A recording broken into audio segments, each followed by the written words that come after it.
یعقوب علیہ السلام غمزدہ ہوئے اور روتے روتے آپ کی آنکھوں کی بینائی چلی گئی. گھر والوں نے کہا کہ آپ ابھی تک اس پرانے غم میں ہیں.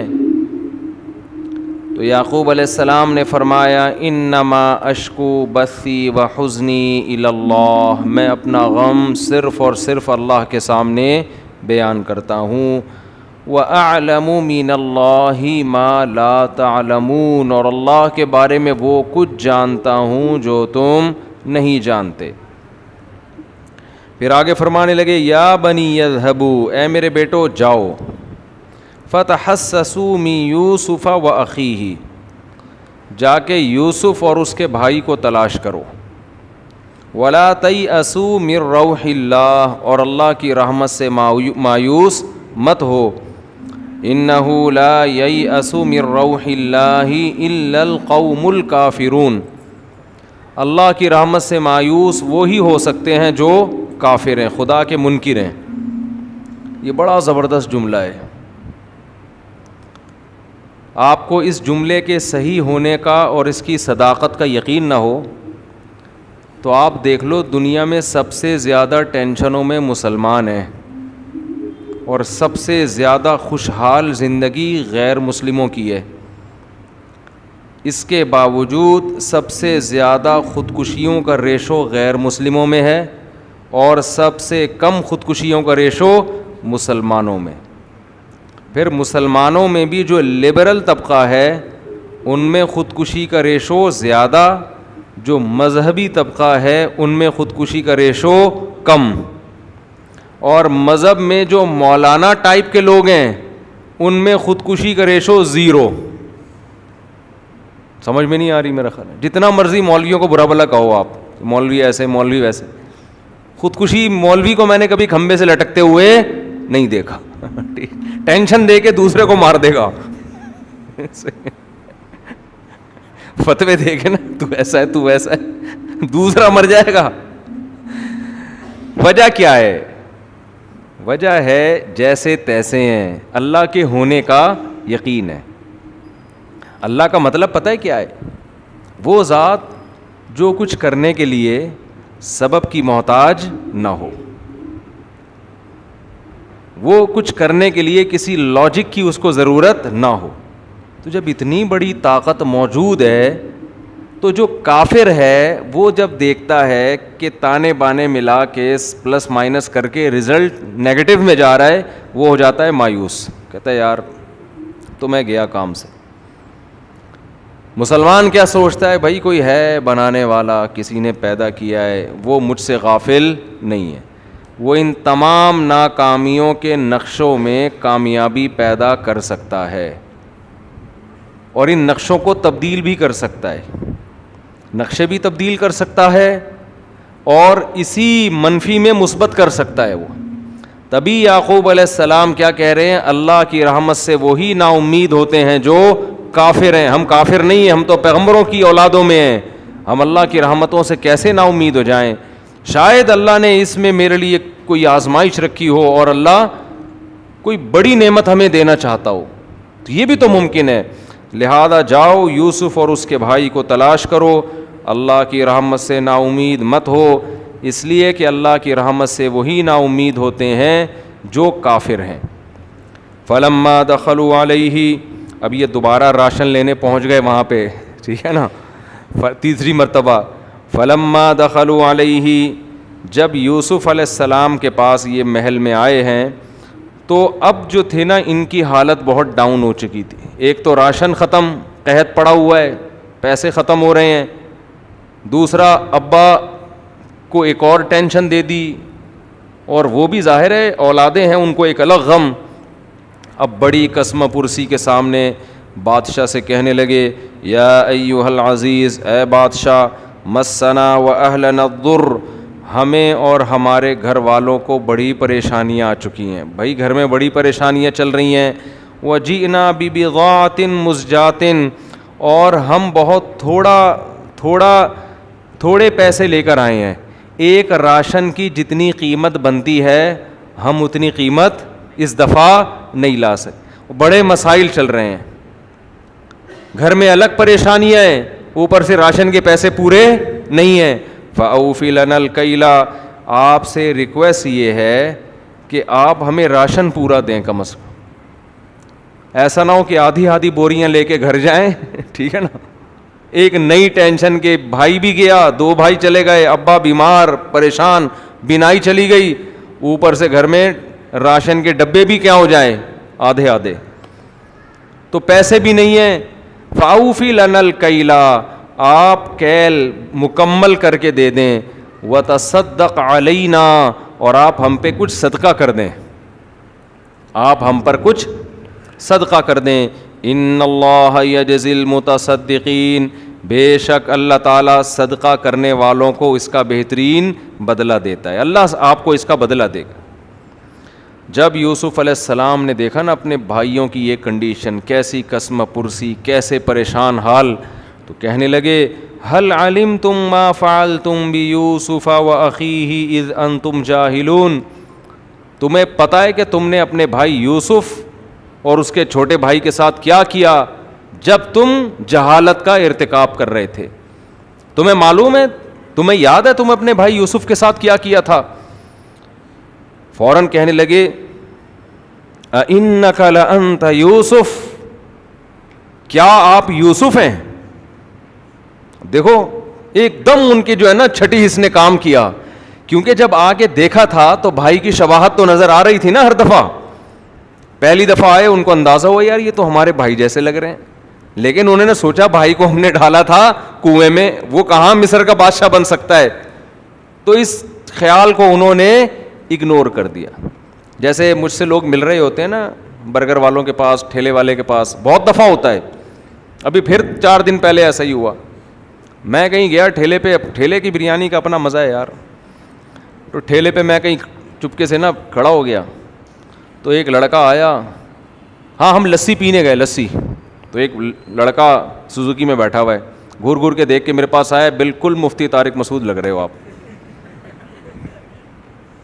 میں نے کہا مجھے لوگ کہتے ہیں کیا کروں یار, اور سنائیں خیریت سے, گپ شپ ہو رہی ہے, کہہ رہا وہی ہو نا. میں نے کہا وہ ادھر, میں نے کہا کیا وہ ادھر اس طرح کھڑے ہو کے لسی پیتے ہوئے ملیں گے, ایسے ٹھیلے پہ لسی پی رہیں گے یہاں پہ؟ ایسے ہی میں نے ڈرامہ کیا نا اس کے ساتھ. میں نے کہا مفتی طارق مسعود صاحب جن کو آپ اتنا بڑا بزرگ سمجھ رہے ہو, ہیں تو نہیں ہم بزرگ, وہ سمجھ رہا ہے, تو آپ کا کیا خیال ہے وہ یہاں ٹھیلے پہ کھڑے ہو کر لسی پئیں گے؟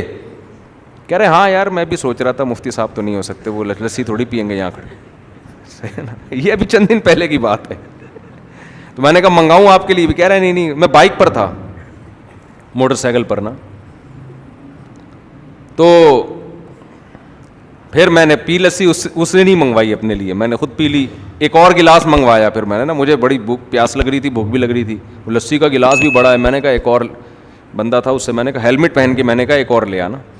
وہ ایک اور لسی لے آیا, میں نے 2 پی لی. پھر کہہ رہے یار آپ مجھے وہ لگ رہے ہو. میں نے کہا یار وہ یہاں سڑک پہ کھڑے ہو کر 2 گلاس لسی پئیں گے؟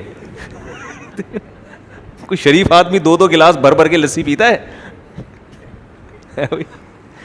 کوئی ٹھیلے پہ, کوئی سڑک پہ, روڈ پہ, بائک پہ جا کے چلو ایک پی لی, اب 2 گلاس لسی کون پیتا ہے بھائی, وہ بھی ملائیاں ڈلوا کے. پھر کہتے ہیں ہاں یار سوری, بات ختم ہو گئی. پھر جاتے ہوئے میں نے کہا بھائی میں وہی ہوں. تو خیر وہ پھر سیلفی لی اس نے. تو ایک دن تو ایسے ہی کوئی صاحب کہنے لگے, میری گاڑی میں کوئی مسئلہ تھا, میکینک سے ٹھیک کروا رہا تھا نا, مجھے کہنے لگا آپ شکل سے وہ ملتے ہو.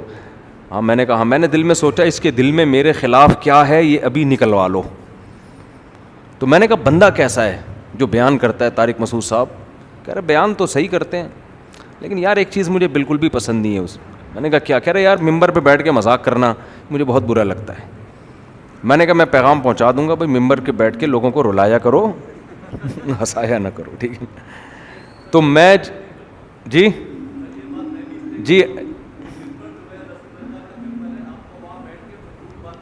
نہیں دیکھیں فضول باتیں نہیں ہیں, ٹھیک ہے نا. اچھا چلیں, آپ نے اپنے یہ کئی دفعہ مجھے کہہ چکے ہیں آپ ممبر پہ ہنسایا نہ کریں, بہت لوگ مجھے کہہ چکے ہیں. اچھا نہیں دیکھیں جو قرآن و سنت کے خلاف بات ہوگی نا اس پہ آپ اعتراض کریں, ٹھیک ہے نا, جب تک قرآن و سنت کے خلاف بات نہیں ہے. نہیں تو آپ روزانہ 1 گھنٹہ بیٹھ کے درس کیوں سنتے ہیں اگر یہاں قرآن و سنت کی بات نہیں ہو رہی؟ نہیں تو آپ نہ بیٹھا کریں نا. اگر آپ کا خیال ہے کہ یہاں قرآن و سنت کے خلاف بات ہو رہی ہے تو آپ روزانہ 1 گھنٹہ آگے بیٹھتے ہیں, ٹھیک ہے نا. تو تھوڑا سا جو لوگ ہیں نا ان کو بیچاروں کو خوش ہونے دیں تھوڑا سا نا. یہ جو روایتی طریقہ ہے بیان کا, اس سے جو تکلف والا طریقہ ہے, اس سے مجمع مولویوں سے بھاگ چکا ہے. وہ سمجھتے ہیں ان کے سر پہ سینگ لگے ہوئے, ٹکر ماریں گے یہ. تو جو نیچرل طریقہ ہے اور انسان کو اپنی جو بولنے کا جو نیچرل انداز ہے وہ کبھی بھی تبدیل نہیں کرنا چاہیے. ہم نے دیکھا ہے پنجاب میں خطیبوں کی نقل اتار کے سر لگا رہے ہوتے ہیں, خام خامے ادھر کے ادھر سر لگا رہے ہوتے ہیں, ایک عجیب ٹینشن ہوتی ہے. تو ہم تو لوگوں سے کہتے ہیں بھائی جس نے سننا ہے سنے, نہیں تو بہت لوگ ہیں دین کی تبلیغ کرنے والے, وہاں چلے جاؤ. تو اس میں کیا جا رہا ہے؟ تو خیر, اور دوسری بات یہ دیکھیں کسی کو بھی نصیحت کرنی ہوتی نہیں چھاؤں میں لے جا کے کیا کریں. آپ نے پہلے بھی یہ غلطی کی تھی, بھرے مجمع میں آپ نے مجھے ٹوکنا شروع کر دیا, ٹھیک ہے نا. اس دن میں بیٹھا ہوا ہوں, آ کے سب کے سامنے مسلسل بولے چلے جا رہے ہیں, میں نے برداشت کر لی, میں نے کہا ٹھیک ہے. اب آج پھر آپ نے کھڑے ہو کر مجمع میں شروع کر دیا. تو جب بھی ایسی کوئی بات کہنی ہو چھاؤں میں لے جائیں. آپ چھاؤں میں لے جا کے آپ بولیں مفتی صاحب بالکل بھی اچھا نہیں لگتا مجھے, یہ بات بالکل بھی پسند نہیں ہے کہ آپ ممبر پہ بیٹھ کے ہنسی مذاق کی بات کرتے ہیں. تو چھاؤں میں لے جا کے آپ کہیں نا. تو بار بار پہلے بھی آپ بڑے مجمع میں, پھر آپ نے دوبارہ شروع کر دی. اچھا خیر, کہاں سے کہاں بات چلی گئی. تو ہم آتے ہیں دوبارہ اپنے واقعے کی طرف. تو ان کے دماغ میں یہ تصور بھی نہیں کہ یہ کون ہو سکتے ہیں, یوسف علیہ الصلوۃ والسلام. تو یوسف علیہ السلام نے کیا فرمایا, اِنَّكَ لَأَنْتَ یوسف. وہ ان کے بھائیوں نے کیا کہا, کیا آپ واقعی یوسف ہیں. اس سے پتہ چلتا ہے کہ ان کے ذہن میں یہ بات تھی کہ ان کی شکل کس سے ملتی ہے, ہمارے بھائی سے, لیکن تصور نہیں تھا کہ یہ وہ ہو سکتے ہیں. تو جب یوسف علیہ السلام نے فرمایا کہ تمہیں معلوم ہے کہ تم نے اپنے بھائی یوسف کے ساتھ کیا کیا, تو ان کے دماغ میں فوراً یہ بات آ گئی کہ یہ یوسف کے علاوہ کسی اور کو علم نہیں ہے. تو کہنے لگے قال اِنَّكَ لَأَنْتَ یوسف, کیا آپ واقعی یوسف ہیں. قال انا یوسف, فرمایا ہاں میں یوسف ہوں. وَهَذَا اخی, اور یہ میرا بھائی ہے. اس بھائی کے ساتھ بھی ظلم زیادتی شروع کی ہوئی تھی. پھر آگے کہنے لگے قد من اللہ علینا, تحقیق اللہ نے ہم پر احسان کیا ہے. دیکھو یہاں بھی سیکھنے کی بات ہے. ایسے موقع پہ ہمیں جب کوئی پروٹوکول ملے اور ہم اپنے دشمن پہ غالب آ جائیں تو ہم اسے رسوا کرنے کا موقع ہاتھ سے جانے نہیں دیتے. ایسے موقع پہ یہ ہم کیا کہتے ہیں, ہم کہتے دیکھ لیا. اب دیکھو یہ والا اسٹائل میں اگر چینج کر دوں تو کیسے سمجھاؤں میں بات کو, ٹھیک ہے نا. تو میں تو مثالوں سے سمجھاؤں گا نا کہ ہم کیا کرتے, ورنہ میں ترجمہ پڑھ کے چلا جاتا ہوں. بھائی یوسف علیہ السلام نے یہ فرمایا, جواب میں انہوں نے یہ فرمایا, انہوں نے جواب میں یہ فرمایا, انہوں نے جواب میں یہ فرمایا, چلو بھائی درس کیا ہو گیا, ختم. تو سورہ یوسف کی تفسیریں تو آپ کو انٹرنیٹ پہ درجنوں مل جائیں گی. تو ہر آدمی کو ہر طریقے سے فائدہ نہیں ہوتا, کسی کو کسی سے فائدہ ہوتا ہے, کسی کو کسی سے ہوتا ہے. تو جس کو جہاں سے ہو رہا ہے وہیں سے سیکھے وہ جا کے. علماء کہتے ہیں کہ رسول اللہ صلی اللہ علیہ وسلم کی ذات کے سوا دنیا میں کوئی ایسی شخصیت نہیں ہے جس سے ہر ایک کو فائدہ ہو. اس لحاظ سے اللہ نے سب سے کامل صرف کس کو بنایا ہے, محمد صلی اللہ علیہ وسلم کو. باقی سب کے مزاج دوسرے سے مختلف ہیں, کسی کو کسی سے فائدہ ہوتا ہے, کسی کو کسی سے. تو علماء نے یہ بات لکھی ہے کہ آپ دین اس سے سیکھیں جس سے آپ کو پریکٹیکل لائف میں فائدہ ہو رہا ہو. تو یہ اس کی علامت ہے کہ دیکھو ڈاکٹروں حکیموں میں یہی ہوتا ہے نا, بعض دفعہ آپ چھوٹے ڈاکٹر سے علاج کراتے ہو فائدہ ہو جاتا ہے, بڑے سے علاج کرا رہے ہو فائدہ نہیں ہوتا. تو لوگ کیا کہتے ہیں, ابے بھائی جس سے فائدہ ہو رہا ہے اسی سے علاج کرا, کیونکہ مقصد کیا ہے, مقصد تو علاج ہے. تو یوسف علیہ السلام نے کیا فرمایا, قد من اللہ علینا, تحقیق ہم پر اللہ نے احسان کیا ہے. تو ایسے موقع پہ عام طور پر لوگ اللہ کی طرف نسبت نہیں کرتے بلکہ سامنے والے کو ذلیل اور رسوا کرنا شروع کر دیتے ہیں اور شو بازیوں میں آ جاتے ہیں. دیکھ لیا بیٹا بچو, تم نے تو, مجھے تو سب یاد ہے بچپن میں تم ہمارے ساتھ کیا سلوک کیا کرتے تھے, ہمیں تو وہ بھولا تھوڑی ہوں میں. یہ تو لک ہے ہماری کہ یہاں آ کے بیٹھ گئے ہم, ہے نا, قسمت ہے, قسمت نے ساتھ دیا اور ہماری ایبلٹی, قابلیت, ہم نے اسٹرگل چھوڑی نہیں. تم نے کنویں میں ڈال دیا, بازاروں میں فروخت کیا گیا ہمیں, لیکن میں نے اسٹرگل سکسیز ہونے کے لیے میں نے محنت چھوڑی نہیں, اسٹرگل کرتا رہا اور اسٹرگل کرتے کرتے آج میں یہاں تک پہنچا ہوں. ایسا نہیں, بلکہ کیا فرمایا, قد من اللہ علینا, تحقیق ہم پر اللہ نے احسان کیا ہے. پھر آگے کہنے لگے انہ من یتقی ویصبر, انہ یہ ضمیر شان کہلاتی ہے. دیکھو بات یہ ہے کہ جو بھی برائی سے بچتا ہے اور صبر سے کام لیتا ہے, جلد باز نہیں کرتا, تو فإن اللہ لا یضیع اجر المحسنین, ایسے اچھے لوگوں کے اجر کو اللہ ضائع نہیں کرتا. ایک اصول اور ضابطہ بھی بیان کر دیا. قالوا, اب بھائی کیا کہنے لگے, تاللہ لقد آثرک اللہ علینا, اللہ کی قسم اللہ نے آپ کو ہم پر ترجیح دی ہے. دیکھو یہاں ہوتا کیا کہ اور زیادہ حسد میں آ جاتے نا. دیکھو شیطان کو جب اللہ نے کہا آدم کو سجدہ کرو, شیطان نے کہا یہ مٹی سے میں آگ سے, جیلسی کا شکار ہوا نا. اللہ نے کہا میرے دربار سے نکل جا, تو شیطان کو اب یہ کہنا چاہیے تھا اللہ کی قسم آدم کو اللہ نے ترجیح دی ہے کہ میری وجہ, اس کی وجہ سے مجھے دربار سے نکالا جا رہا ہے, لہذا اللہ میں تجھ سے معافی چاہتا ہوں. میں مان گیا کہ یہ صاحب فضیلت ہے, لیکن شیطان کی اکڑ آج تک اکڑا ہوا ہے, بلکہ اور الٹا حسد میں آ گیا کہ میں اس کو جہنم میں ڈلواؤں گا. تو یہاں بھائی یہ کہہ سکتے تھے آپس میں کہ یار یہ کیا ہو گیا, ہم تو اس کے اتنے خلاف تھے اور اس کو اللہ نے بادشاہ بنا دیا, اب چھپڑ میں جا کے تدبیریں کرو اور ان کے خلاف تحریک عدم اعتماد چلاؤ. ایک مثال دے رہا ہوں کہ یہ والی تحریک پہ نہ فٹ کر دینا آپ اس کو, یہ آپ کا مسئلہ ہے یہ, تو اب کیا چلاؤ اور جا کے نا لوگوں کے کان بھرو کہ بھائی یہ تم نے جن کو بادشاہ بنایا ہوا یہ نیک ہیں, نیک لگتے ہیں, نیک ہیں نہیں, ہم تو ان کو بچپن سے جانتے ہیں, ان کے بھائی چوری میں معاذ اللہ پکڑا گیا تھا اور یہ ایسے تھے اور ویسے تھے اور یوں تھے اور وہ تھے. اس سے کیا ہوتا معاشرے میں اور زیادہ فساد. سیدھا سیدھا کہہ دیا فضیلت دیکھ کر, تاللہ لقد آثرک اللہ علینا, اللہ کی قسم اللہ نے تجھے ہم پر فضیلت دی ہے, اللہ کی قسم.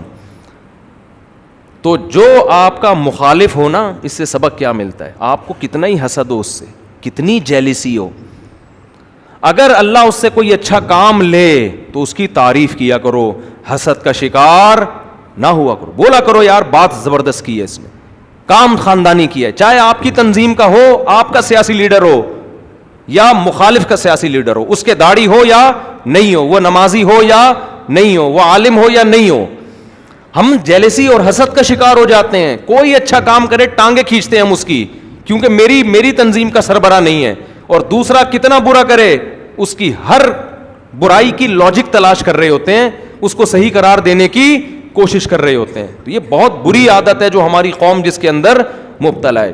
تو کیا کہنے لگے, تاللہ اللہ کی قسم, لقد آثرک اللہ علینا, اللہ نے آپ کو ہم پر ترجیح دی ہے, اور وَإِن كُنَّا لَخَاطِئِينَ, اور یقیناً ہم ہی غلطی پر تھے.